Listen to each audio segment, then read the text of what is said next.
À la une donc, de cette édition, c'est le président égyptien Fattah el-Sisi qui a reçu aujourd'hui le ministre équatorien des Affaires étrangères.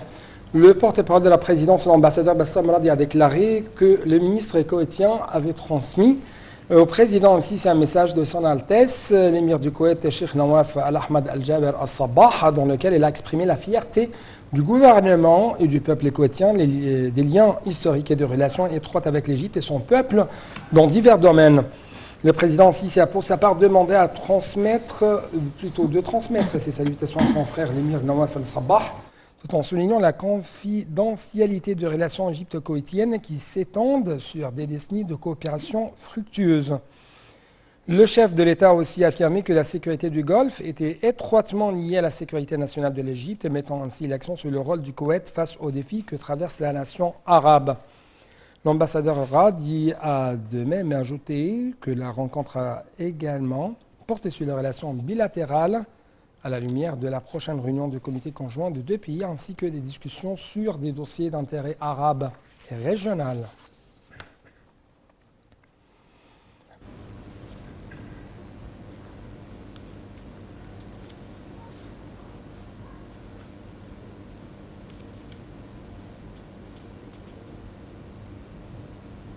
Le président Abdel Fattah el-Sisi a prononcé aujourd'hui un discours via visioconférence lors du lancement des travaux du Forum de la coopération internationale et le financement du développement Égypte ICF.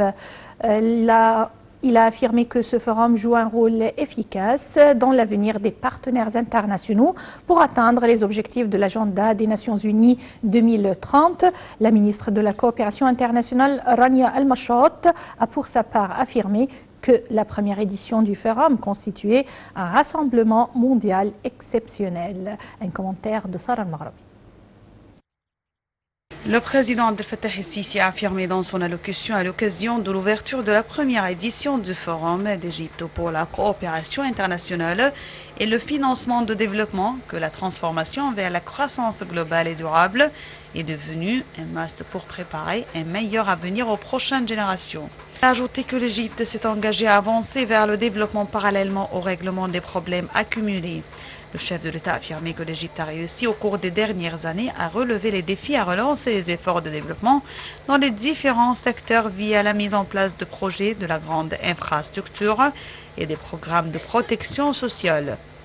Le président Sisi a ajouté que l'Égypte accueille favorablement la coopération étroite avec les institutions mondiales de financement ainsi qu'avec les organisations des Nations Unies afin de renforcer et de soutenir les efforts de développement dans les pays du Moyen-Orient et de l'Afrique.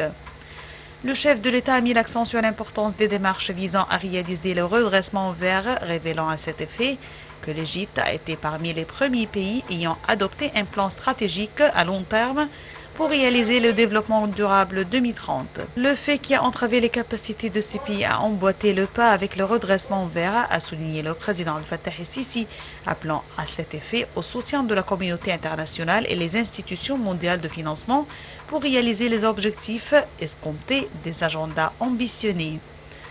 Le chef du gouvernement, Dr Moustapha Madbouli, a assisté au forum. Le forum est co-organisé par le ministère de la Coopération internationale et la Banque africaine de développement, ainsi que par le groupe de la Banque mondiale, la Banque européenne de reconstruction et de développement, l'Organisation de coopération économique et de développement et l'institution Euromani. La ministre de la Coopération internationale, Rania Al-Mashot, a pour sa part affirmé que la première édition du forum constituait un rassemblement mondial exceptionnel. Elle a ajouté que ce forum renforce l'échange des vues sur les domaines de coopération internationale et du financement du développement et permet d'élaborer une vision unifiée de l'avenir du financement du développement et de soutenir l'agenda de développement durable 2030. D'autre part, le Premier ministre Dr Moustapha Madbouli a présidé aujourd'hui la réunion hebdomadaire du Conseil des ministres. Au cours de la réunion, la ministre de la Santé et de la Population, Dr Hala Zaïd, a passé en revue les dernières évolutions de la crise du coronavirus, outre la position de fournir et de prendre les vaccins anti-Covid. Dr Hala Zaïd a d'autre part indiqué que les taux de contamination du coronavirus se progressaient au cours de cette période, ce qui nécessite la poursuite de respecter les mesures préventives mises en place par le gouvernement en vue d'endiguer la propagation du coronavirus. La ministre de la Santé a ajouté que jusqu'à présent, l'État a fourni 11 millions de doses de vaccins. Le Premier ministre a ensuite assisté à la signature de 3 protocoles sur l'automatisation du système de fonds de développement des exportations et de l'autorité des médicaments, en plus de relier l'agence de petites, moyennes et micro-entreprises avec le convertisseur numérique du gouvernement. À l'issue de la signature, Dr Madbouli a affirmé que ces protocoles intervenaient dans le cadre du projet national pour la transformation numérique dans les divers ministères et institutions. Le ministre des Affaires étrangères, Sameh Choukri, a reçu aujourd'hui son homologue koweïtien, Cheikh Ahmed Nasser Al-Mohammed Sabah.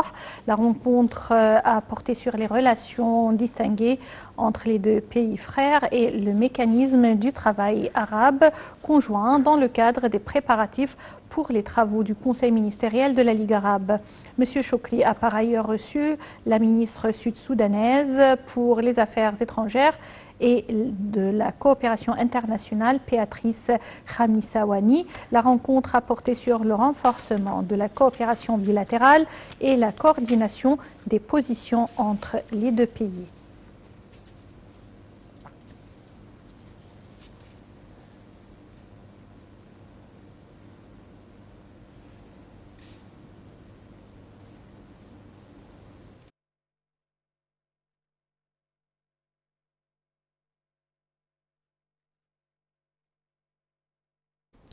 Quant au président de la Chambre des représentants, le conseiller Hanafi Al-Gebali, il a reçu aujourd'hui la présidente du Sénat fédéral russe en marge de sa participation à la 5e conférence des présidents des parlements tenue à Vienne.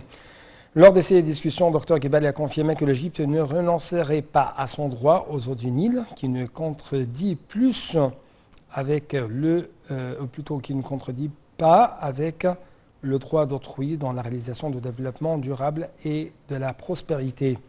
Dr Gebali a rendu hommage au grand projet entre les deux pays en appelant le côté russe à augmenter ses investissements en Égypte.